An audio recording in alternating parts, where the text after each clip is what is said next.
छह पर्व छह पद किए गोटे सरल भाव पाठ कर शुणेबे।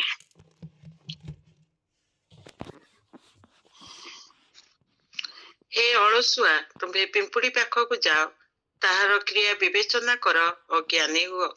आमेन। धन्यवाद। आमे सदा सर्वदा ये वाक्य पढ़ुचु कहूचु आलोचना करुचु। एथिरे प्रभु आज नुआ विषय मु तो कहि पारे नै पवित्र आत्मा जहा जी आज कथा कहबे आमे जेते बेले हितोपदेश पढ़ु अनेक ज्ञान विषय मानक मन को आसी थाए। आमे जेते बेले जे कोनोसी संख्या पाठ जदि पढ़ुचु एक रु एक दुई तीन करी छोट संख्या रु बड़ संख्या को जाई थाउ।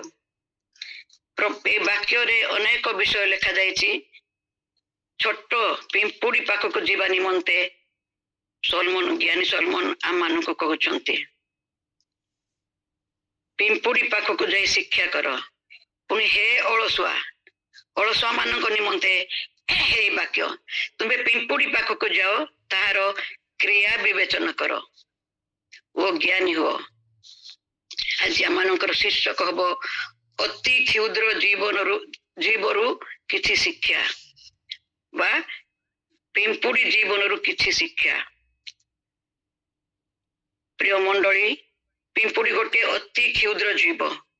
मनुष्यर से कौन उपकार करे ता पाखरे कौन एहीपरि स्वतंत्र विषय रही बाकी उत्तम गुण रही जे ज्ञानी सलमन आम मानव समाज को मनुष्य को परामर्श दियंती एही वाक्य द्वारा जे आमे पिंपुड़ी पाखक जाई शिक्षा करिबा। बाइबल रे आमे देखिछु छोट बालक बालिका मानक द्वारा आमाने अनेक शिक्षा पाई थाउ। जो छोट बालक 5टा रोटी 2टी माछ तांको विषय जानिछु से जेतेबेले से समस्त विषय प्रभु को निकट समर्पण करिसंती छोट बालक एहीपरि अनेकଙ୍କ पाखरे मध्य से दिन खाद्य थिला किंतु से छोट बालकर खाद्य को प्रभु आशीर्वाद करी महान करथिले। ए छोट बालिकार विश्वास द्वारा सत सेनापति दास सुस्थ पाइथिले। आमे जानिछु प्रभु छोट छोट विषय द्वारा आश्चर्य कार्य करंती। एठारे राजा सलमन को प्रभु ज्ञान देथिले आ एहीपरि ज्ञान व्यक्ति के जगत रे नथिले। आमे देखु तांको परि ज्ञानी मध्य के हेबे नाही। हमको कौन से ही परि से आज ज्ञानी सलमन कौन से ही परि बड़ बड़ पशु पाखक कि पक्षी मान निकट को पठाऊ नहांती। आमे देखु अति क्षुद्र जीव पिंपुड़ी पाखक से पठाऊ अछंती। छोट जीव बेले बेले आमे आखिर भी देखि न थाउ से अति क्षुद्र पिंपुड़ी पाखक जाई ताहार कार्य को अनुध्यान क्रिया विवेचना अर्थात कार्य को अनुध्यान करबा निमंते आ तांको ठारू ज्ञान प्राप्ति हेबा निमंते से आज आमको पठाउचंती। आज आमे ताहार केतोटी विशेष गुण आलोचना करिबा जो द्वारा तांको जीवन रे मध्य आमे किछि शिक्षा करिबा। जेपरि कुंभकार निकट को जेरेमिया को पठा जाइतिला किछि शिक्षा करे पई आमे शिक्षा पाइबा पई विभिन्न स्थान को जाई थाउ। भिन्न भिन्न शिक्षा पाई भिन्न भिन्न शिक्षा केंद्र को मध्य जाई थाउ। आज ज्ञानी सलमन आमान को गोटे पिंपुड़ी पाखक को जाई तांकर क्रिया विवेचना करबा निमंते आमान को एठी कहंती। पिंपुड़ी रो किछि अनेक स्वतंत्रता से अनुभव करछन से तो ज्ञानी व्यक्ति विशिष्ट से पिंपुड़ी ठारे को उत्तम ज्ञान से परिलक्षित करथिबे नितांत सेथि पई से आमान का जे पठौचंती। आमाने मध्य तांकर पिंपुड़ी रो जीवन को किछि किछि अनुधान करिबा आ ज्ञान प्राप्ति हेबा। एक नंबर हबो पिंपुड़ी एक परिश्रमी जीव। से सर्वदा खाद्य अन्वेषण रे रही खाद्य संग्रह करी रखे बा अर्थात आगामी दिन निमंते से कौन करे पूर्व प्रस्तुति करुथाए। तार गति सर्वदा आगो को जाउ थाए तार विश्राम प्राय न थाए। से एही पुस्तक को अधिक भावे यदि चिंता करा जाए नितांत वाक्यर शक्ति रही विशेषत्व मध्य रही हितोपदेश 6 पर्व 6 पदरे। तथापि आमे तळको पढ़िबा मु पाठ करूछि 7 ताहार विचार करता कि अध्यक्ष कि प्रभु केही नथिले ग्रीष्म काल रे आपना खाद्य प्रस्तुति करे। 8 पदरे लिखा जाए पुनी फसल समय रे आहार संचय करे। जेउ पिंपुड़ी ग्रीष्म काल रे आहार संचय करे तार मुनिब किंबा उपरिस्थ से केही नथिले मध्य से परिश्रम करुथाए ତାକୁ କିଏ ଶିକ୍ଷା ଉପଦେଶ ଦେବା ପାଇଁ ନଥିଲେ ଠିକ ସମୟରେ ସେ ପରିଶ୍ରମ କରି ଆଗାମୀ ଦିନ ନିମନ୍ତେ ଆହାର ସଞ୍ଚୟ କରିଥାଏ। ଏଠାରେ ଆମେ ଦେଖୁଛୁ ତାର ଗୋଟେ ବିଶ୍ୱସ୍ତ ଗୁଣ। ତାର ଉପରିସ୍ଥ କେହି ନଥିଲେ ମଧ୍ୟ ତା କାର୍ଯ୍ୟରେ ସେ ସଦା ସର୍ବଦା ଲାଗି ରହିଥାଏ। ମାତ୍ର ପ୍ରିୟ ମଣ୍ଡଳୀ, ପିମ୍ପୁଡି କ୍ଷୁଦ୍ର ଜୀବ, କିନ୍ତୁ ପ୍ରଭୁ ଆମମାନଙ୍କୁ ଶ୍ରେଷ୍ଠ ପ୍ରାଣୀ ରୂପେ ଆଜି ଆମମାନଙ୍କୁ ଜଗତରେ ରଖିଛନ୍ତି। ସେ ଅନୁସାରେ ଆମମାନଙ୍କର ବିଶ୍ୱସ୍ତ ଜୀବନକୁ ନିଜେ ନିରୀକ୍ଷଣ କରିବା। ଆମକୁ ଯେତେବେଳେ ଜଣେ କାର୍ଯ୍ୟ କରିବା ଦାୟିତ୍ୱ ଦେଇଥାନ୍ତି ସେତେବେଳେ ଆମେ କଣ କରିଥାଉ? ଆମ ଉପରେ ଜଣେ କର୍ତ୍ତା ଥାନ୍ତି ଯିଏକି ଆମକୁ ନିରୀକ୍ଷଣ କରିଥାନ୍ତି। ଆମ ସମ୍ମୁଖରେ ମାଲିକ ଯଦି ଥାନ୍ତି ଆମେ କଣ କରୁ? ଅଧିକ କାର୍ଯ୍ୟ କରିଥାଉ। ଆମ ସମ୍ମୁଖରେ ସେମାନେ ନଥିଲେ ମଧ୍ୟ ଆମେ ବିଶ୍ୱସ୍ତ ଭାବେ କାର୍ଯ୍ୟ କରିଥାଉ। ଆମେ ଏହି କାର୍ଯ୍ୟକୁ ଅନ୍ୟମାନଙ୍କୁ ଖୁସି କରିବା ପାଇଁ କରିଥାଉ ନା ଆମର କର୍ତ୍ତବ୍ୟ ଭାବେ ଆମେ କରିଥାଉ ଆମେ ନିଜେ ଜାଣୁ। ଏଥିପାଇଁ ପାଉଲ କଲୋସ୍ୟ ମଣ୍ଡଳୀକୁ ଲେଖନ୍ତି 3 ପର୍ବ 22-23 ପଦରେ ପରାମର୍ଶ ଦିଅନ୍ତି। କିଏ ଗୋଟେ ପାଠ କରି ଶୁଣେଇବେ? କଲୋସ୍ୟ 3 ପର୍ବ 22 ପଦ।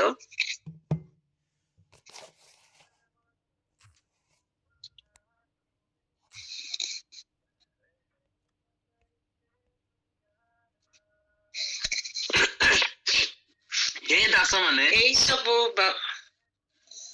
ସବୁ ବସ୍ତୁ ଭୋଗ ଦ୍ୱାରା କ୍ଷୟ ପାଏ। କଲୋସ୍ୟ 3:22। हे ଦାସ ମାନେ ଏ ଦାସମାନେ ମନୁଷ୍ୟକୁ ସନ୍ତୁଷ୍ଟ କଲା ପରି ଦୃଷ୍ଟି ଆଗରେ କର୍ମ ନ କରି ବରଂ ପ୍ରଭୁଙ୍କୁ ଭୟ କରି ହୃଦୟର ସରଳତାରେ ସବୁ ବିଷୟରେ ତୁମ୍ଭମାନଙ୍କ ଜାଗତିକ କର୍ତ୍ତାମାନଙ୍କ ଆଜ୍ଞାବହ ହୁଅ। ଆମେନ୍। ଧନ୍ୟବାଦ।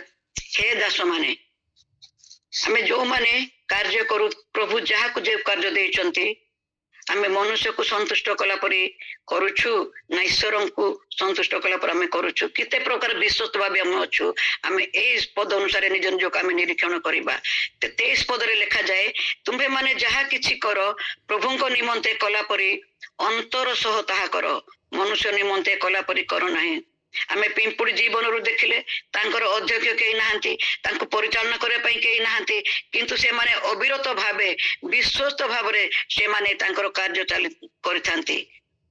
ପ୍ରିୟ ମଣ୍ଡଳୀ, ଆମେ ଯେକୌଣସି କାର୍ଯ୍ୟ କରୁନା କାହିଁକି, ଆମେ ଛୋଟ ପଦବୀରେ ଥାଉ କିମ୍ବା ବଡ ପଦବୀରେ ଥାଉ, କେବଳ ମନୁଷ୍ୟକୁ ସନ୍ତୁଷ୍ଟ କଲା ପରି ନ କରି ଆମ କାର୍ଯ୍ୟ ଦ୍ୱାରା ପରମେଶ୍ୱର କିପରି ସନ୍ତୁଷ୍ଟ ହେବେ ସେହିପରି କରିବା। କାରଣ ଆମର ସମସ୍ତ କାର୍ଯ୍ୟକୁ ତାଙ୍କ ଚକ୍ଷୁ ନିରୀକ୍ଷଣ କରୁଅଛି। ପିମ୍ପୁଡିକୁ କାର୍ଯ୍ୟ କରିବା ପାଇଁ କିମ୍ବା ନିର୍ଦ୍ଦେଶ ଦେବା ପାଇଁ କିମ୍ବା ନିରୀକ୍ଷଣ କରିବା ପାଇଁ କେହି ନଥିଲେ ସେ କଣ କରେ? ନିଜ କାର୍ଯ୍ୟ ନିଜେ କରେ। ତେଣୁ ଆମେ ମଧ୍ୟ ଆମ କାର୍ଯ୍ୟକୁ ବିଶ୍ୱସ୍ତ ଭାବେ ଉତ୍ତମ ଭାବେ ସମ୍ପାଦନ କରିବା। ଏଇ ପିମ୍ପୁଡି ଜୀବନରୁ ଯଦି ଆମେ ଦେଖିବା, এই ବିଷୟ ଅଧିକ ଜାଣିବା ନିମନ୍ତେ ସାଧୁ ପାଉଲ ଆମମାନଙ୍କୁ ଅନେକ ସ୍ଥାନରେ ପରାମର୍ଶ ସେ ଦିଅନ୍ତି। ଏଫେସିୟ 6 ପର୍ବ 5, 6, 7, 8 ପଦରେ ଲେଖାଯାଏ ଅନେକ ଆଜ୍ଞା ବହେବା ନିମନ୍ତେ, ପ୍ରଭୁଙ୍କର ଇଚ୍ଛା ସାଧନ କରିବା ନିମନ୍ତେ ଲେଖାଯାଇଛି, ପୁରସ୍କାର ପାଇବା ନିମନ୍ତେ ଲେଖାଯାଇଛି, ବିଶ୍ୱସ୍ତ ଭାବେ ସେବା କରିବା ନିମନ୍ତେ, କାର୍ଯ୍ୟ କରିବା ନିମନ୍ତେ। ଏଫେସିୟ ପୁସ୍ତକ 6 ପର୍ବ 5, 6, 7, 8 ସମୟ ଭାବ ଆପଣ ମାନେ ଜାଣିଛନ୍ତି, ଆପଣ ମାନେ ପଢିବେ। এই ପ୍ରଥମ ପଏଣ୍ଟ ଆମେ ଦେଖିଲୁ, ପିମ୍ପୁଡି ଏକ ପରିଶ୍ରମ ଜୀବୀ ଆଉ ବିଶ୍ୱସ୍ତ ଭାବେ ସେ ତାଙ୍କର କାର୍ଯ୍ୟ ଅବିରତ ଭାବେ କରିଥାଏ। ଆମେ ମଧ୍ୟ ତାଙ୍କ ଜୀବନରୁ ଆଜି ଶିଖିବା, ଯେହେତୁ ଜ୍ଞାନୀ ସଲୋମନ ଆମମାନଙ୍କୁ ପିମ୍ପୁଡି ନିକଟକୁ ପଠେଇ ଅଛନ୍ତି, ତେଣୁ ତାଙ୍କର କ୍ରିୟାକୁ ଆମେ ବିବେଚନା କରିବା, ସେ କିପରି ପରିଶ୍ରମ କରି ଆଉ ବିଶ୍ୱସ୍ତ ଭାବେ ତାଙ୍କର କାର୍ଯ୍ୟ ସେ ଚାଲିଥାଏ। ସେ କାହାକୁ ଦେଖେ ନାହିଁ, ତାର କାର୍ଯ୍ୟ ସେ ବିଶ୍ୱସ୍ତ। ସେଇ ପିମ୍ପୁଡି ଜୀବନରୁ ମଧ୍ୟ ଆମେ ଶିକ୍ଷା କରିବା, ପ୍ରଭୁ ଜଗତରେ ଯାହାକୁ ଯେଉଁ ଯେଉଁ ଦାୟିତ୍ୱ ଦେଇଛନ୍ତି ମନୁଷ୍ୟକୁ ସନ୍ତୁଷ୍ଟ କଲା ପରି ନ କରି ଆମେ ପ୍ରଭୁଙ୍କ ଆଗରେ ସନ୍ତୁଷ୍ଟ, ପ୍ରଭୁ କିପରି ଆମ କାର୍ଯ୍ୟରେ ସନ୍ତୁଷ୍ଟ ହେବେ ସେହିପରି ବିଶ୍ୱସ୍ତ ଭାବେ ଆମେ କରି ଚାଲିବା। ଏଥିରେ ପାଉଲ ମଧ୍ୟ ଆମକୁ ଅନେକ ସ୍ଥାନରେ ପରାମର୍ଶ ଦିଅନ୍ତି, ଈଶ୍ୱରଙ୍କର ଆଜ୍ଞା ହେବା ନିମନ୍ତେ, ମନୁଷ୍ୟକୁ ଭୟ ନ କରି ଈଶ୍ୱରଙ୍କୁ ସନ୍ତୁଷ୍ଟ କଲା ପରି କାର୍ଯ୍ୟ କରିବା ନିମନ୍ତେ। ଆଉ ଗୋଟେ ସେ କହନ୍ତି, ଜାଗତିକ କର୍ତ୍ତା ମାନଙ୍କର ମଧ୍ୟ ଆଜ୍ଞା ହେବା ନିମନ୍ତେ ସେ କହନ୍ତି। ଆହୁରି ମଧ୍ୟ ପରିଶ୍ରମୀ ମାନଙ୍କୁ ପରମେଶ୍ୱର ଆହ୍ୱାନ କରନ୍ତି ଆଉ ବ୍ୟବହାର କରିଥାନ୍ତି। ଯୋଉମାନେ ପରିଶ୍ରମ କରନ୍ତି, ଯଦି କୌଣସି ବ୍ୟକ୍ତି ଯଦି କାମ ନ କରେ ପ୍ରଭୁ କିପରି ତାକୁ ବ୍ୟବହାର କରିବେ, କିପରି ଆଶୀର୍ବାଦ କରିବେ? ଯଦି ଆମେ ଗଛ ଲଗେଇବା, ନ ଲଗେଇକି ଯଦି ପ୍ରାର୍ଥନା କରିବା ମତେ ପ୍ରଭୁ ଫଳ ଦିଅ, କିପରି ଆମେ ଆଶୀର୍ବାଦ ପ୍ରାପ୍ତ ହେବା? ମୋର ପ୍ରିୟ ମଣ୍ଡଳୀ, ତେଣୁ ଆମେ ଯେତେବେଳେ ଜଗତରେ କାର୍ଯ୍ୟ କରୁ, ଜାଗତିକ କର୍ତ୍ତା ମାନଙ୍କର ମଧ୍ୟ ଆଜ୍ଞାବହ ହେବା ସହିତ ଈଶ୍ୱରଙ୍କୁ ମଧ୍ୟ ସନ୍ତୁଷ୍ଟ କରିବା ପାଇଁ ପ୍ରତ୍ୟେକ ସମୟରେ ଆମେ ପ୍ରଚେଷ୍ଟା କରିବା। କାରଣ ପରିଶ୍ରମୀ ମାନଙ୍କୁ ପରମେଶ୍ୱର ଆହ୍ୱାନ କରନ୍ତି, ମନୋନୀତ କରନ୍ତି ଆଉ ବ୍ୟବହାର କରିଥାନ୍ତି। ଆମେ ବାଇବଲରେ ଅନେକ ଉଦାହରଣ ଦେଖିଛୁ ଯାହାଙ୍କୁ ପରମେଶ୍ୱର ବ୍ୟବହାର କରିଛନ୍ତି। ଯେହେତୁ ସେମାନେ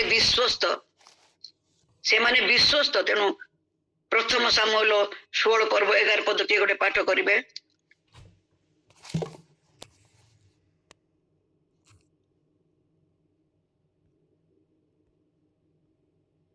ହଉ, ସମୟ ନାହିଁ, ମୁଁ ପାଠ କରୁଛି। ପ୍ରଥମ ସାମୁଏଲ 16 ପର୍ବ 11 ପଦରେ ଲେଖାଯାଏ, ପରମେଶ୍ୱର ଯେତେବେଳେ ଦାଉଦଙ୍କୁ ମନୋନୀତ କରି ଅଭିଷେକ କଲେ ସେତେବେଳେ ଦାଉଦ ମେଷ ରକ୍ଷକ ଥିଲେ। ସେ କାର୍ଯ୍ୟରତ ଥିଲେ, ସେ ବିଶ୍ୱସ୍ତ ଭାବରେ ତାଙ୍କ ପିତାଙ୍କର ସେ କାର୍ଯ୍ୟ କରୁଥିଲେ। ଆଉ ସେଇ ସମୟରେ ପ୍ରଭୁ ତାହାଙ୍କୁ କଣ କରୁଛନ୍ତି? ଆହ୍ୱାନ କରୁଛନ୍ତି। ଆଉ ଗୋଟେ ଦ୍ୱିତୀୟ ଉଦାହରଣ ଯଦି ଦେଖିବା, ସେଇ ପ୍ରଥମ ସାମୁଏଲ 9 ପର୍ବ 19-20 ଲେଖାଯାଏ, ଯେତେବେଳେ ସାଉଲଙ୍କୁ ରାଜା ନିଯୁକ୍ତ କରିବା ପାଇଁ ଡାକିଲେ, ସାଉଲ ପିତାଙ୍କର ଗୋଧ ମାନଙ୍କ କଥା ବୁଝୁଥିଲେ। ସେ ବି ଗୋଟିଏ ଦାୟିତ୍ୱରେ ଥିଲେ, ବିଶ୍ୱସ୍ତ ଭାବରେ ସେ କାର୍ଯ୍ୟ କରୁଥିଲେ। ତୃତୀୟ ଉଦାହରଣ ବି ଦେଖିବା, ବିଚାରକର୍ତ୍ତା 6 ପର୍ବ 11 ପଦରେ ଲେଖାଯାଏ, ଗିଦିଓନଙ୍କୁ ପରମେଶ୍ୱର ଡାକିଲେ, ଦ୍ରାକ୍ଷାରସ କୁଣ୍ଡରେ ଗହମ ମଳୁଥିଲେ। ଯେତେବେଳେ ଗିଦିଓନଙ୍କୁ ପରମେଶ୍ୱର ଆହ୍ୱାନ କରୁଛନ୍ତି, ମନୋନୀତ କରୁଛନ୍ତି, ସେଇ ସମୟରେ ସେ କଣ କରୁଛନ୍ତି? ଦ୍ରାକ୍ଷା କୁଣ୍ଡରେ ଗହମ ମଳୁଥିଲେ। ଏହିପରି ଅନେକ ଉଦାହରଣ ରହିଛି।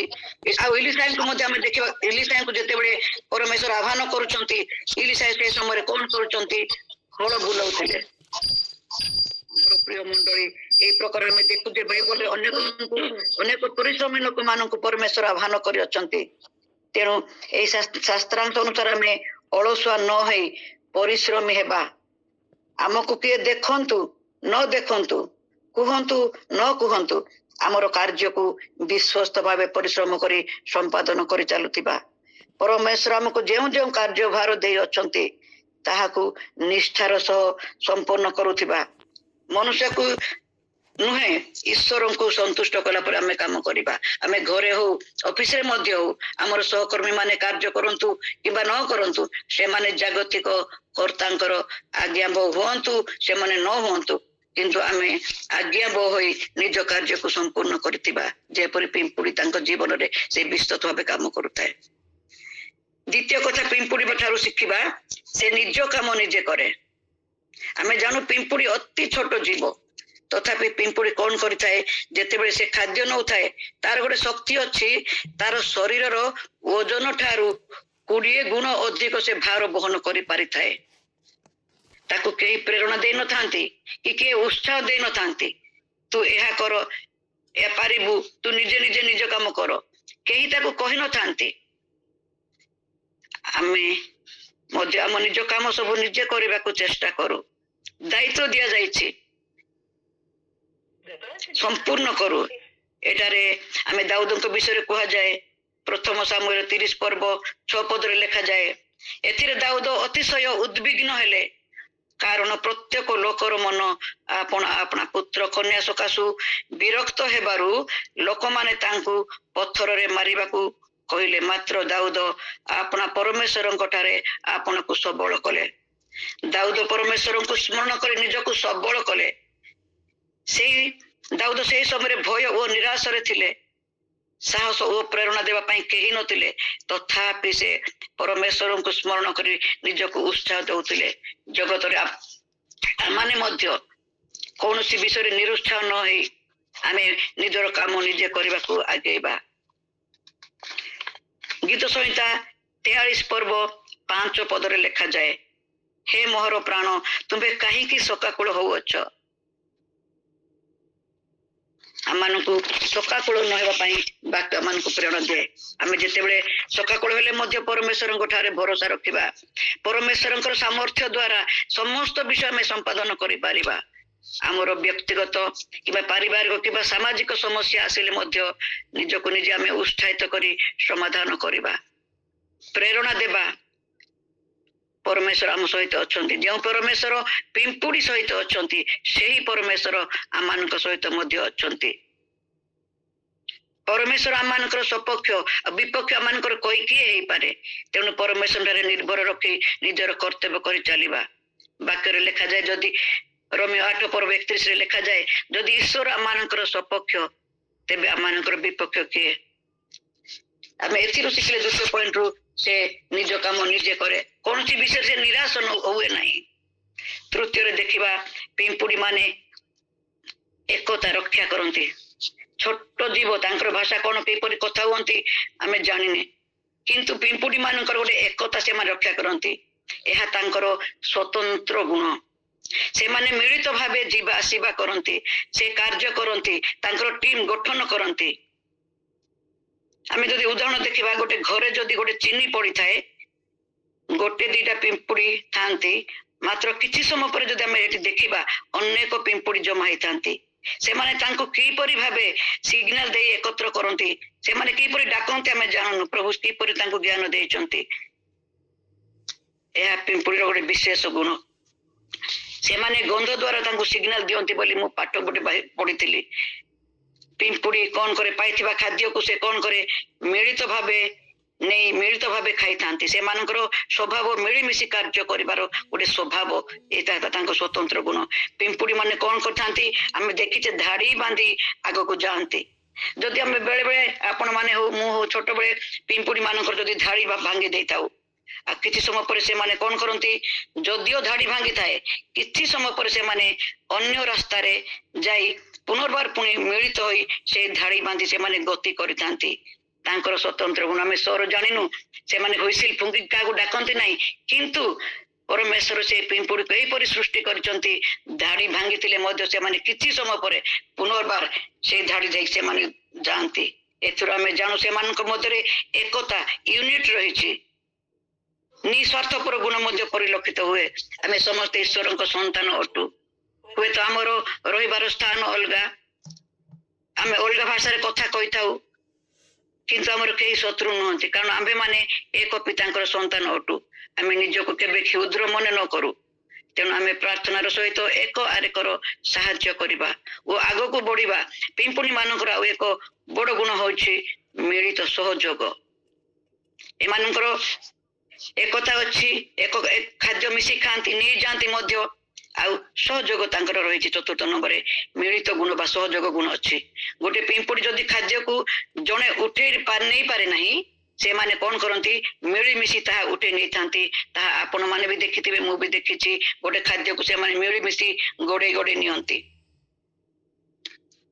ଗାଲାତୀୟ ପୁସ୍ତକ 6:2 ଲେଖାଯାଏ, ପରସ୍ପରର ଭାର ବହନ କର, ଏହି ପ୍ରକାର ତୁମେ ମାନେ ଖ୍ରୀଷ୍ଟଙ୍କ ବ୍ୟବସ୍ଥା ସଫଳ କରିବ। ଆଜି ପ୍ରଶ୍ନ କରିବା, ଆଜି ପର୍ଯ୍ୟନ୍ତ ଆମେ କାହାର ଭାର ବହନ କରୁଅଛୁ କି? ଆମେ ପରସ୍ପରର ଭାର ବହନ କରିବା। ଏଇ ପିମ୍ପୁଡ଼ି ଠାରୁ ଆମେ ଶିଖିବା। ସେମାନେ ମିଳିତ ଭାବେ ସେମାନେ ଗୋଟେ କାର୍ଯ୍ୟ ଉଠେଇ ନିଅନ୍ତି, ଏକ ଆରେକକୁ ସାହାଯ୍ୟ କରିବା। ଏହା ଦ୍ୱାରା ଆମେ ଖ୍ରୀଷ୍ଟଙ୍କର ଆଜ୍ଞା ପାଳନ କରିବା। ଏହି କାର୍ଯ୍ୟ କରିବା ଦ୍ୱାରା ପରସ୍ପର ମଧ୍ୟରେ ଏକତା ବଜାୟ ରହିବା ସାଙ୍ଗେ ସାଙ୍ଗେ ଖ୍ରୀଷ୍ଟଙ୍କ ଆଦେଶ ମଧ୍ୟ ପାଳନ କରିବା। ଏହା ଦ୍ୱାରା ଦୁଇଟି କାର୍ଯ୍ୟ ସମ୍ପୂର୍ଣ୍ଣ ହବ। ଏକତା ହେବା ଦ୍ୱାରା ଖ୍ରୀଷ୍ଟଙ୍କର ଆଜ୍ଞା ପାଳନ କରୁଛୁ ଓ ଏକତା ବଜାୟ ରହିବା ଦ୍ୱାରା ଖ୍ରୀଷ୍ଟଙ୍କ ବ୍ୟବସ୍ଥା ମଧ୍ୟ ଆମେ ସଫଳ କରୁଛୁ। ଏକ ମନ, ଏକ ହୃଦୟ, ଏକ ସହିତ, ଯେପରି ପିମ୍ପୁଡ଼ି ମାନେ ନିଃସ୍ୱାର୍ଥପର ଭାବେ ସହଯୋଗ କରି ମିଳିତ ଭାବେ ଗୋଟେ କାର୍ଯ୍ୟକୁ କରିପାରନ୍ତି। ଆମେ ଏହି କାର୍ଯ୍ୟ କରିବା ଦ୍ୱାରା, ଏହି ମିଳିତ ଭାବେ ରହିବା ଦ୍ୱାରା ଗୋଟେ ଖ୍ରୀଷ୍ଟଙ୍କର ଆଜ୍ଞା ପାଳନ କରୁଛୁ ଆଉ ଖ୍ରୀଷ୍ଟଙ୍କର ବ୍ୟବସ୍ଥା ମଧ୍ୟ ସଫଳ କରୁଛୁ। ମୋର ପ୍ରିୟ ମଣ୍ଡଳୀ, ବିଶ୍ୱାସରେ ଆମେ ବଳବାନ, ଯେ ଆମେ ବିଶ୍ୱାସରେ ଦୁର୍ବଳ ହେବା ନାହିଁ। ପ୍ରଭୁ ଆମମାନଙ୍କୁ ସହିବାର ଶକ୍ତି ଦେଇଛନ୍ତି, ଆଉ ନିଜ ନିଜର ସୁଖ ଚେଷ୍ଟା ନ କରି, ସ୍ୱାର୍ଥପର ନ ହୋଇ ପିମ୍ପୁଡି ନେ ଆମମାନେ ସରଳ ହେଇ ଆମମାନେ ସହଯୋଗୀ ଭାବେ ଆମେ କାର୍ଯ୍ୟ କରିବା ପରସ୍ପରର ଭାର ମଧ୍ୟ ବହନ କରୁ ତାହା ଆଜି ଆମେ ପିମ୍ପୁଡି ଠାରୁ ଶିଖିଛୁ। ପ୍ରିୟମାନେ ଆମର ଦୁର୍ବଳ ମାନଙ୍କର ସାହାଯ୍ୟ କରୁଥିବା ଏମାନେ ଯେତେ ଗୋଟେ ପିମ୍ପୁଡି ଯେତେବେଳେ ଦୁର୍ବଳ ଅନୁଭବ କଲା ସେ ସହଯୋଗ ଭାବେ କାମ କଲା। ଆଉ ଠିକ ଆମେ ମଧ୍ୟ ଆମେ ଦୁର୍ବଳ ବ୍ୟକ୍ତି ମାନଙ୍କୁ କିପରି ଶାରୀରିକ ଦୁର୍ବଳ ହଉ ମାନସିକ ଦୁର୍ବଳ ହଉ କିମ୍ବା ଯେକୌଣସି ସେ ଦୁର୍ବଳ ବ୍ୟକ୍ତି ମାନଙ୍କୁ ଆମେ ସହଯୋଗ କରିବା। କେବଳ ଯେ ଦୁର୍ବଳ ମାନଙ୍କୁ ସାହାଯ୍ୟ କରିବା ତାହା ନୁହେଁ, ନିଜ କର୍ମ କ୍ଷେତ୍ରରେ ଆମ ସହିତ କାର୍ଯ୍ୟ ଯୋଉମାନେ କରନ୍ତି ସେମାନଙ୍କ ସହଯୋଗ କରିବା ସାହାଯ୍ୟ କରିବା। ସେଇ କାର୍ଯ୍ୟ ଏଇ ପିମ୍ପୁଡି ଦ୍ୱାରା ଆମେ ତାହା ଶିକ୍ଷା କରୁଛୁ। ଗୋଟିଏ ଦଳରେ ଅନେକ ପିମ୍ପୁଡି ଥାନ୍ତି, ସମସ୍ତଙ୍କର ଅଲଗା ଅଲଗା କାର୍ଯ୍ୟ ହୋଇଥାଏ। ଆମେ ମଧ୍ୟ ଜଗତରେ ଅଛୁ, ଜାଗତିକ ଭାବେ ଆମମାନଙ୍କୁ ଭିନ୍ନ ଭିନ୍ନ କାର୍ଯ୍ୟ ସ୍ତର ସ୍ତରରେ କାର୍ଯ୍ୟ ଦିଆଯାଇଥାଏ। ଯେପରି ପିମ୍ପୁଡି ମାନଙ୍କର ଗୋଟେ କୁଇନ ପିମ୍ପୁଡି ମଧ୍ୟ ଥାଏ, କର୍ମକର୍ତ୍ତା ପିମ୍ପୁଡି ମଧ୍ୟ ଥାନ୍ତି, ନିର୍ମାଣକାରୀ ପିମ୍ପୁଡି ମଧ୍ୟ ଥାନ୍ତି। ବାକ୍ୟରେ ମୁଁ ଗୋଟେ ବହିରେ ମୁଁ ପାଠ କରିଅଛି ସେଇଟା। ସେମାନଙ୍କର ମଧ୍ୟ ତାଙ୍କ ମଧ୍ୟରେ ଗୋଟେ କୁଇନ ପିମ୍ପୁଡି ଥାନ୍ତି ଯେମିତି ରାଣୀ ମହୁମାଛି ଥାଏ, ଆଉ କର୍ମକର୍ତ୍ତା ପିମ୍ପୁଡି ଥାନ୍ତି ମଧ୍ୟ, ଆଉ ନିର୍ମାଣକାରୀ ପିମ୍ପୁଡି ମଧ୍ୟ ଥାନ୍ତି। ପ୍ରଭୁ ଆମମାନଙ୍କୁ ଜଗତରେ ଭିନ୍ନ ଭିନ୍ନ କାର୍ଯ୍ୟ ଦେଇଛନ୍ତି, ତେଣୁ ଆମମାନେ ଭିନ୍ନ ଭିନ୍ନ ନିଜ ନିଜ କାର୍ଯ୍ୟକୁ କଣ କରିବା ଆମେ ସହଯୋଗ ଭାବେ, ଜଣେ ଯଦି ଦୁର୍ବଳ ଅଛି କାର୍ଯ୍ୟରେ, ଜଣେ ଯଦି କୌଣସି ବିଷୟରେ ଜ୍ଞାନର ଅଭାବ ଅଛି ଆମେ ସହଯୋଗ କରିବା। ଆମ ଆଖି ଆଗରେ ପିମ୍ପୁଡି ମାନେ ସମାନ ଦେଖାଯାଇଥାନ୍ତି, ମାତ୍ର ସମସ୍ତଙ୍କ କାର୍ଯ୍ୟ ସମାନ ନୁହେଁ। ଆମେ ମନୁଷ୍ୟ ମାନେ ସମସ୍ତେ ସମାନ ଗଠନର ରୂପ ଧରିଛୁ, କିନ୍ତୁ ଆମମାନଙ୍କର କାର୍ଯ୍ୟ ମଧ୍ୟ ଅଲଗା ଅଲଗା, ଆମମାନଙ୍କର ମନ ମଧ୍ୟ ଅଲଗା ଅଲଗା। କିନ୍ତୁ ଏ ପିମ୍ପୁଡିଟା ଭଳି ଆମେ କଣ କରିବା, କାର୍ଯ୍ୟ ଅଲଗା ଅଲଗା ଥିଲେ ମଧ୍ୟ ଆମେ ମିଳିତ ହୋଇ ସେ କାର୍ଯ୍ୟକୁ ଆମେ ଆଗେଇ ନେବା। ଏଥିରୁ ଆମେ ଶିକ୍ଷା କରୁ ଆମେ ମଧ୍ୟ ପ୍ରଭୁ ଯୀଶୁଙ୍କ ଠାରେ ଅଙ୍ଗ ପ୍ରତ୍ୟଙ୍ଗ ଅଟୁ।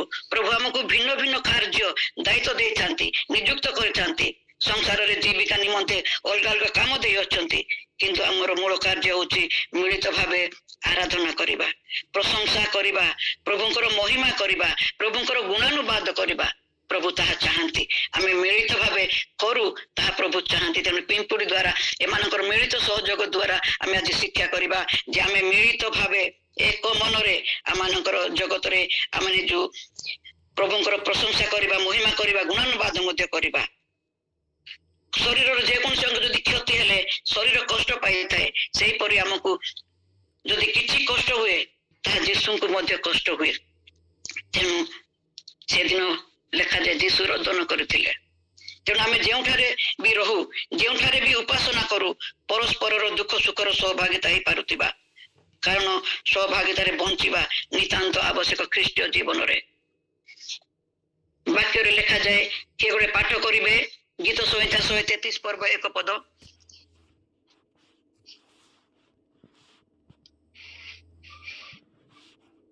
ଗୀତ ସଂହିତା 133 ପର୍ବ 1 ପଦ କିଏ ପାଠ କରିବେ? ଦେଖ ଭାଇମାନେ ମିଳନରେ ଏକତ୍ର ବାସ କରିବା କିପରି ଉତ୍ତମ ଓ ମନୋହର। ଧନ୍ୟବାଦ। ମିଳନରେ ଏକତ୍ର ବାସ କରିବା କିପରି ଉତ୍ତମ ଓ ମନୋହର। ଅବଶ୍ୟ ଆମେ ନିଜ ନିଜ ଘରେ ଅଲଗା ଅଲଗା ବାସ କରୁ, କିନ୍ତୁ ଏଠାରେ ଆଜି କଣ ଲେଖାଯାଏ, ଏଣୁ ଆସୁ ଆମ୍ଭେ ମାନେ ଏକତ୍ର ମିଳନରେ ବାସ କରୁ। ପରମେଶ୍ୱର ଆଦମ ଏବଂ ହବାଙ୍କୁ ସୃଷ୍ଟି କରି ଏକତ୍ର ବାସ କରାଇଲେ। ସେମାନେ ଯେ ପର୍ଯ୍ୟନ୍ତ ଏକତ୍ର ରହୁଥିଲେ, ପରମେଶ୍ୱରଙ୍କ ସହଭାଗିତାରେ ରହୁଥିଲେ, ମାତ୍ର ଯେତେବେଳେ ହବା କିଛି ସମୟ ପାଇଁ ଅଲଗା ରହିଲେ, ଶୈତାନ ସୁଯୋଗ ପାଇଲା ଏବଂ ହବାକୁ ଭୁଲେଇଲା। ତେଣୁ ପରିବାର, ମଣ୍ଡଳୀ, ସମାଜ ହେଉ, ଆମମାନଙ୍କର ଏକତା ଜୀବନ, ଏକତ୍ରିତ ଜୀବନ ନିତାନ୍ତ ଆବଶ୍ୟକ ଅଛି। ତେଣୁ ଆମ ଖ୍ରୀଷ୍ଟୀୟ ଜୀବନରେ ସହଭାଗିତା ଏକାନ୍ତ ଜରୁରୀ। ଆମେ ଏଇ ପିମ୍ପୁଡି ଠାରୁ ତାହା ଶିକ୍ଷା କରିବା। ଏହାର ଅର୍ଥ ହେଲା ଯେ ସ୍ୱର୍ଗସ୍ଥ ପିତା ବେଦୀ ଅପେକ୍ଷା ଆମେ କିପରି ମିଳନରେ ରହିବାକୁ ଅଧିକ ଗୁରୁତ୍ୱ ଦିଅନ୍ତି ତାହା ଜଣାପଡେ। ପରମେଶ୍ୱର ଆମକୁ ଗୁରୁତ୍ୱ ଦିଅନ୍ତି ମିଳିତ ଭାବେ ଆମେ ରହୁ। ନୈବେଦ୍ୟ ଅପେକ୍ଷା ଭାଇ ସହିତ ମିଳନରେ ବାସ କରିବାକୁ ସେ ଚାହାନ୍ତି। ଯଦି ଆମେ ଗୋଟିଏ ପିତାର ସନ୍ତାନ, ତେବେ ସେ କିପରି ଆମକୁ ଅମିଳନକୁ ଇଚ୍ଛା କରିବେ? ପିମ୍ପୁଡି ମାନଙ୍କର ଜୀବନରୁ ଆମେ ତାହା ଶିକ୍ଷା କରିବା। ଶେଷରେ ଆଉ ଗୋଟେ ପିମ୍ପୁଡିର ଗୁଣ ଆଲୋଚନା କରିବା। ପିମ୍ପୁଡି ମାନଙ୍କର ଗୋଟେ ଗୁଣ ହଉଛି ଗୋଟେ ଲକ୍ଷ୍ୟ, ସଞ୍ଚୟ ମନୋବୃତ୍ତି ରହିଥାଏ, ସତର୍କତା, ଆଗାମୀ ଦିନ ନିମନ୍ତେ ସଞ୍ଚୟ କରିବାର ଗୋଟେ ଗୁଣ ତା ପାଖରେ ରହିଥାଏ। ପିମ୍ପୁଡି ମାନେ ଜାଣନ୍ତି ସେମାନଙ୍କୁ କଣ କରିବାକୁ ହେବ। ସେ ଛୋଟ ପିମ୍ପୁଡି ସେ ଜାଣେ ତାର ଭବିଷ୍ୟତ ପାଇଁ ସେ କଣ କରିବାକୁ ହେବ। ବର୍ଷା ଦିନର ଭୟକୁ ସେ ଜାଣନ୍ତି, ବର୍ଷା ଦିନରେ କିପରି ସମସ୍ୟା ହୁଏ, କାରଣ ସେମାନେ ବାହାରକୁ ବାହାରି ପାରନ୍ତି ନାହିଁ। ତେଣୁ ସେମାନେ କଣ କରନ୍ତି, ଗ୍ରୀଷ୍ମ ଋତୁରେ ଅଧିକ କଷ୍ଟ ସମୟରେ ବର୍ଷା ଦିନ ନିମନ୍ତେ ଖାଦ୍ୟ ସଂଗ୍ରହ କରନ୍ତି। ମୋର ପ୍ରିୟ ମଣ୍ଡଳୀ, ଗ୍ରୀଷ୍ମ ଦିନ ହେଲେ ଆମେ ନିଜ ନିଜ ଘରେ କବାଟ ବନ୍ଦ କରି କି ଏସି ରେ କି କୁଲର ଲଗେଇ କି ଫ୍ୟାନ ରେ ଥଣ୍ଡା ପରିବେଶରେ ଆମେ ରହିବାକୁ ଚେଷ୍ଟା କରୁ। କିନ୍ତୁ ଏଇ ପିମ୍ପୁଡି ମାନେ କଣ କରନ୍ତି, ସତର୍କ ଆଗାମୀ ଦିନ ନିମନ୍ତେ ସେମାନେ ସତର୍କ ହୁଅନ୍ତି। ଗ୍ରୀଷ୍ମ ଦିନ ସେମାନେ ଲୁଚି ରହନ୍ତି ନାହିଁ, ସେଇ କଷ୍ଟ ସମୟରେ ସେମାନେ କଣ କରନ୍ତି, ଆଗାମୀ ଦିନ ନିମନ୍ତେ ସତର୍କ ହୁଅନ୍ତି, ତାର ଖାଦ୍ୟ ସଞ୍ଚୟ କରନ୍ତି। ତାର ଲକ୍ଷ୍ୟ ଆଗାମୀ ଦିନ ନିମନ୍ତେ ଖାଦ୍ୟ ସଞ୍ଚୟ କରିବା। ପ୍ରିୟ ମଣ୍ଡଳୀ, ଆମର ଲକ୍ଷ୍ୟ ଆମେ ଜାଣୁ, ପରମେଶ୍ୱର ଆମକୁ କାହିଁକି ଆହ୍ୱାନ କରିଅଛନ୍ତି। ଆମର ଇଚ୍ଛା ଆମ ଜୀବନକୁ ଉତ୍ତମ ଭାବେ ଅତିବାହିତ କରୁ, ଅଧିକରୁ ଅଧିକ ଆମେ ଅର୍ଥ ଉପାର୍ଜନ କରୁ, ନିଜ ଜୀବନକୁ ମଧ୍ୟ ଉପଭୋଗ କରୁ। ଏହା ତ ଠିକ ଅଛି, କିନ୍ତୁ ଆମେ ଆମର ଲକ୍ଷ୍ୟକୁ ଭୁଲି ଯିବା ଉଚିତ ନୁହେଁ। ଆମର ଲକ୍ଷ୍ୟ ଏହା ଯେ ଅନନ୍ତ ରାଜ୍ୟରେ ପ୍ରବେଶ କରିବା। ହେଲେ ସେହି ସମୟ ପାଇଁ ଆମମାନଙ୍କର ପ୍ରସ୍ତୁତି କିପରି ଆବଶ୍ୟକ ହେଉଛି। ବାକ୍ୟରେ ଲେଖାଯାଏ, ପାଉଲ ତାଙ୍କ 2 ତିମୋଥୀ 4:8 ଲେଖାଯାଏ, ଆପଣ ମାନେ ପଢିବେ, ସମୟ କମ ଅଛି। ପାଉଲ ତାଙ୍କ ଲକ୍ଷ୍ୟସ୍ଥଳକୁ ଉତ୍ତମ ଭାବେ ଦୌଡୁଅଛନ୍ତି। ଏବେ ଯଦି ଆମେ ଦୌଡୁ ନାହୁଁ, ଶୈତାନ ଆମକୁ ବାଧା ଦେଉନାହିଁ ତ ଦୌଡିବା ପାଇଁ? ଆମେ ସତ୍ୟର ଅର୍ଥାତ ଖ୍ରୀଷ୍ଟଙ୍କର ଅବାଧ୍ୟ ହୋଇନାହିଁ ତ? ନିଜକୁ ନିଜେ ପ୍ରଶ୍ନ କରୁ। ଆମେ ସେ ଲକ୍ଷ୍ୟ ସ୍ଥାନକୁ ଯିବା ନିମନ୍ତେ ଆମେ ପିମ୍ପୁଡି ଭଳି ପରିଶ୍ରମ କରୁଛୁ କି? ଗ୍ରୀଷ୍ମ କାଳରେ ସେ ପରିଶ୍ରମ କରେ ଆଗାମୀ ବର୍ଷ ଦିନ ନିମନ୍ତେ। ଆମେ ମଧ୍ୟ ଜାଣୁ ଆଗାମୀ ଦିନ ନିମନ୍ତେ ଏହି ଦିନ ଠାରୁ ଆମେ କଣ କିପରି ପ୍ରସ୍ତୁତ ହେବା। ହୁଏତ ଆମେ ଦୌଡୁଅଛୁ ସତ, ମାତ୍ର ଯଦି ଲକ୍ଷ୍ୟ ବିହୀନ ଭାବେ ଆମେ ଦୌଡୁଅଛୁ, ତେବେ ଶୂନ୍ୟକୁ ଆଘାତ କଲା ପରି କରୁଛୁ। ଏଣୁ ଆସୁ ଆମ୍ଭେମାନେ ଆମର ଲକ୍ଷ୍ୟ ପଥକୁ ଧାବମାନ ହେବା, ଯେପରି ଅନନ୍ତ ସ୍ୱର୍ଗ ରାଜ୍ୟରେ ପ୍ରବେଶ କରି ଅନନ୍ତ ମୁକୁଟ ପାଇବା। କେବଳ ଯେ ଆମେ ରାଜ୍ୟକୁ ଯିବା ପାଇଁ ତାହା ନୁହେଁ, ଆମେ କେବଳ ଯେ ନିଜେ ଯିବା ତାହା ନୁହେଁ, ଅନ୍ୟମାନଙ୍କୁ ମଧ୍ୟ ଯିବାରେ ସହାୟତା କରିବା, ଯେପରି ସେଇ ଅକ୍ଷୟ ମୁକୁଟ ଲାଭ କରିପାରିବେ। ପିମ୍ପୁଡି ମାନଙ୍କର ଆଉ ଗୋଟିଏ ଗୁଣ ଆମେ ଦେଖିଲୁ ଯେ ଗ୍ରୀଷ୍ମ ଋତୁରେ ସଞ୍ଚୟ କରେ, ବର୍ଷା ଋତୁରେ ଆହାର କରେ, ଯେପରି ସେହି ସମୟରେ ତାର ଅଭାବ ହେବ ନାହିଁ। ଯଦି ଆମେ ଆମ ଭବିଷ୍ୟତ ପାଇଁ ଚିନ୍ତା କରୁ, ତାହା କେବଳ ଇହ କାଳ ପାଇଁ ନୁହେଁ ତ? ଆମେ କଣ ପରକାଳ ପାଇଁ ଧନ ସଞ୍ଚୟ କରୁଅଛୁ କି? ଆମେ କଣ ପରକାଳ ପାଇଁ, ସେଇ ସମୟ ପାଇଁ, ଏଇ ଦିନ ଠାରୁ ଆମେ ସଞ୍ଚୟ କରୁଛୁ କି? ଲୁକ 17:12 ଲେଖାଯାଏ, ଯୀଶୁ କହିଲେ, ସ୍ୱର୍ଗ ରାଜ୍ୟ ପାଇଁ ଧନ ସଞ୍ଚୟ କର। ହେଲେ ମୋର ପ୍ରିୟ ମାନେ, ସ୍ୱର୍ଗ ରାଜ୍ୟ ପାଇଁ କି ପ୍ରକାର ଧନ ସଞ୍ଚୟ କରିବା? ଉତ୍ତରରେ ଆସେ ଈଶ୍ୱରଙ୍କ ବାକ୍ୟକୁ ସଞ୍ଚୟ କରୁଥିବା, ଯେପରି ଆମେ ଈଶ୍ୱରଙ୍କ ବିରୁଦ୍ଧରେ ପାପ ନ କରୁ। ଦାଉଦ ଯେପରି ଈଶ୍ୱରଙ୍କ ବିରୁଦ୍ଧରେ ପାପ ନ କରନ୍ତି, ତେଣୁ ସେ ତାଙ୍କ ବାକ୍ୟକୁ କଣ କରୁଥିଲେ, ହୃଦୟ ମଧ୍ୟରେ ସଞ୍ଚୟ କରି ରଖୁଛନ୍ତି। ଆମେ ମଧ୍ୟ ବାକ୍ୟକୁ ପ୍ରଚୁର ଭାବେ ନିଜ ହୃଦୟ ମଧ୍ୟରେ ସଞ୍ଚୟ କରି ରଖିବା। କାରଣ ବାକ୍ୟ କହେ, ମଣିଷ କେବଳ ରୁଟିରେ ବଞ୍ଚେ ନାହିଁ, ମାତ୍ର ଈଶ୍ୱରଙ୍କ ମୁଖ ନିର୍ଗତ ପ୍ରତ୍ୟେକ ବାକ୍ୟ ଦ୍ୱାରା ସେ ବଞ୍ଚିବ। ଏଥିପାଇଁ ମୋର ପ୍ରିୟ ମଣ୍ଡଳୀ, ସଞ୍ଚୟ କରିବା, ବାକ୍ୟକୁ ସଞ୍ଚୟ କରିବା, ସେଇ ବାକ୍ୟର ଦୁର୍ଭିକ୍ଷ ଦିନରେ ବାକ୍ୟ ଅନୁଯାୟୀ ଯେପରି ଆମେ ଜୀବନ ଯାପନ କରିପାରିବା। ପ୍ରଭୁ ଏ କଥା କହନ୍ତି, ଆମୋସ 8:11 କହନ୍ତି, ଦେଖ, ଯେଉଁ ଦିନ ଆମ୍ଭେ ଏହି ଦେଶକୁ ଦୁର୍ଭିକ୍ଷ ପ୍ରେରଣ କରିବା, ଏପରି ଦିନ ଆସୁଅଛି। ତାହା ଅର୍ଣ୍ଣକୀୟ ବା ଜଳ ପିପାସର ଦୁର୍ଭିକ୍ଷ ନୁହେଁ, ମାତ୍ର ସଦାପ୍ରଭୁଙ୍କ ବାକ୍ୟ ଶୁଣିବାର ଦୁର୍ଭିକ୍ଷ। ଏପରି ଅନେକ ଲେଖା ଅଛି। ସେଥିପାଇଁ ଆମେ ବାକ୍ୟକୁ ଆମ ହୃଦୟ ମଧ୍ୟରେ ସଞ୍ଚୟ କରି ରଖିବା। ଏହି ସମୟ କେବେ ଘଟିବ ଆମେ ଜାଣିନୁ, ମାତ୍ର ବର୍ତ୍ତମାନ ଠାରୁ ଆମେ ବାକ୍ୟକୁ ସଞ୍ଚୟ କରିବା। ଅନେକ କଥା ଅଛି। ଆଉ ଗୋଟିଏ ପିମ୍ପୁଡିର ଗୋଟେ ଭଲ ଗୁଣ ଦେଖିବା। ପିମ୍ପୁଡି ନିଜ ଶତ୍ରୁକୁ ଚିହ୍ନେ ଓ ଆକ୍ରମଣ କରିଥାଏ। ଆମେ ଯଦି ପିମ୍ପୁଡି ଗାତରେ ହାତ ପୁରାଉ, ତେବେ ସେ କଣ କରିବ, ଆମମାନଙ୍କୁ ଆକ୍ରମଣ କରିନେବ। ସେମାନେ ଜାଣନ୍ତି ଆମେ ତାଙ୍କ ଦଳର ନୁହେଁ, ତେଣୁ ସେମାନେ ଆକ୍ରମଣ କରିବା ପାଇଁ ପ୍ରସ୍ତୁତ ହୁଅନ୍ତି ମିଳିତ ଭାବେ। ଏତେ ଛୋଟ ଜୀବ ପିମ୍ପୁଡି ଯଦି ଶତ୍ରୁକୁ ଜାଣି ପାରୁଛି, ତେବେ ଏହି ସୃଷ୍ଟିର ଶ୍ରେଷ୍ଠ ପ୍ରାଣୀ ଆମେ ଯେ ମଣିଷ, ଆମେ ନିଜର ଶତ୍ରୁକୁ ଚିହ୍ନି ପାରିଅଛୁ କି? ନା ନିଜ ନିଜ ମଧ୍ୟରେ ଆମେ କାମୁଡା କାମୁଡି ହଉଛୁ। ଗାଲାତୀୟ 5:15 ଲେଖାଯାଏ, କିନ୍ତୁ ତୁମ୍ଭେମାନେ ଯଦି କାମୁଡା କାମୁଡି ହୋଇ ପରସ୍ପରକୁ ଗ୍ରାସ କର, ତେବେ ସାବଧାନ, ଯେପରି ପରସ୍ପର ଦ୍ୱାରା ବିନଷ୍ଟ ନ ହୁଅ। ପ୍ରିୟ ମଣ୍ଡଳୀ, ଯେଉଁ ମନୁଷ୍ୟକୁ ପରମେଶ୍ୱର ନିଜର ପ୍ରତିମୂର୍ତ୍ତିରେ ନିର୍ମାଣ କରିଅଛନ୍ତି, ସେ କିପରି ଆମର ଶତ୍ରୁ ହେଇପାରିବେ? ହୁଏତ କିଛି ଲୋକ ଆମ ବିରୁଦ୍ଧରେ ବଚସା କରିଥାଇ ପାରନ୍ତି, ମାତ୍ର ସେମାନେ ଆମର ଶତ୍ରୁ ନୁହନ୍ତି, କାରଣ ଆମ ସମସ୍ତଙ୍କର ସୃଷ୍ଟିକର୍ତ୍ତା ଏକ ଅଟନ୍ତି। ଆମେ ଜାଣି ରଖୁ ଆମେ ଏକ ସନ୍ତାନର, ଏକ ପିତାର ସନ୍ତାନ। ଶୈତାନ ଚାହେଁ ନାହିଁ ଆମେ ସମସ୍ତେ ଏକ ପ୍ରେମରେ ରହୁ, ଆମ ମଧ୍ୟରେ ୟୁନିଟ ରହୁ, ଏକତା ରହୁ। ସେ ତାହା ଚାହେଁ ନାହିଁ, କାରଣ ଆମର ଯୁଦ୍ଧ ସର୍ବଦା ଶୈତାନ ବିରୁଦ୍ଧରେ ହେବା ଦରକାର। ଆମେ ଆମ ଶତ୍ରୁକୁ ଚିହ୍ନିବା ରଖିବା ଦରକାର, ଯେପରି ପିମ୍ପୁଡି ଶତ୍ରୁକୁ ଚିହ୍ନି ରଖେ। ଆମେ ବେଳେ ବେଳେ ତାଙ୍କ ଗାତ କାଟି ପୁରେଇ ତାକୁ ସେମାନଙ୍କୁ ହଇରାଣ କରିବାକୁ ଚେଷ୍ଟା କରୁ, ସେଇ ସମୟରେ ସେମାନେ ମିଳିତ ଭାବେ ସେ ଆମମାନଙ୍କୁ ଆକ୍ରମଣ କରିଥାନ୍ତି। ଠିକ ଆମମାନଙ୍କ ଜୀବନରେ ଯଦି ସେଇ ପ୍ରେମ ଏକତା ରହୁ, ଆଉ ସମସ୍ୟା ଆସିଲେ ଆମେ ପ୍ରାର୍ଥନା ଦ୍ଵାରା, ବାକ୍ୟ ଦ୍ଵାରା ଆମେ ସେମାନଙ୍କୁ ଆକ୍ରମଣ କରୁ। ଆମେ ଈଶ୍ୱରଙ୍କ ବାକ୍ୟକୁ ଆମେ ଧାରଣ କରୁ, ଆମେ ଈଶ୍ୱରଙ୍କ ବାକ୍ୟକୁ ଖଡ୍ଗ ରୂପେ ବ୍ୟବହାର କରିବା, ଶୈତାନକୁ ପରାଜିତ କରିବା, ଶୈତାନକୁ ବାକ୍ୟର ଖଡ୍ଗ ଦ୍ଵାରା ଆମେ ପରାସ୍ତ କରିବା। ପ୍ରଭୁ ଯୀଶୁ ଖ୍ରୀଷ୍ଟ ସେଦିନ ଶୈତାନ ଦ୍ଵାରା ପରୀକ୍ଷିତ ହେଉଥିଲେ, ବାକ୍ୟ ଦ୍ଵାରା ହିଁ ଶୈତାନକୁ ସେ ପରାଜିତ କରିଥିଲେ। ପ୍ରଭୁ ଆମକୁ ମଧ୍ୟ ତାହା କହନ୍ତି, ଆମେ ମଧ୍ୟ ଆମ ଜୀବନରେ ବାକ୍ୟକୁ ଧାରଣ କରିବା। ଆଉ ଏଇ ଶିକ୍ଷା ପିମ୍ପୁଡ଼ି ଦ୍ଵାରା, ଯୋଉ ଶିକ୍ଷା ଦ୍ଵାରା ପ୍ରଭୁ ସମସ୍ତଙ୍କୁ ଆଶୀର୍ବାଦ କରନ୍ତୁ।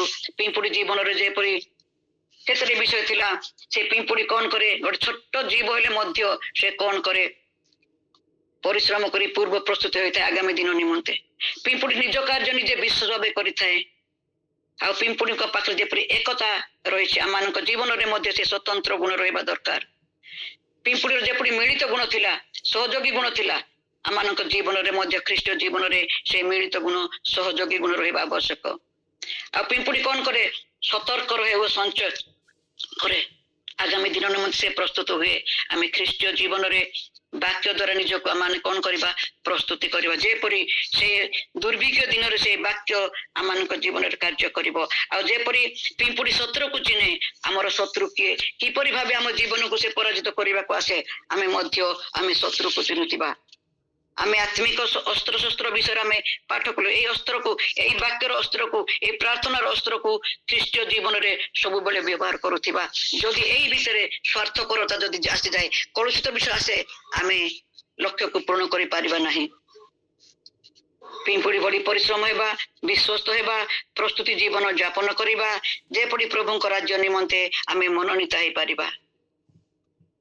ପ୍ରଭୁ ଏଇ ଅଳ୍ପ ଶିକ୍ଷା ଉପରେ ଆମମାନଙ୍କୁ ଆଶୀର୍ବାଦ କରନ୍ତୁ।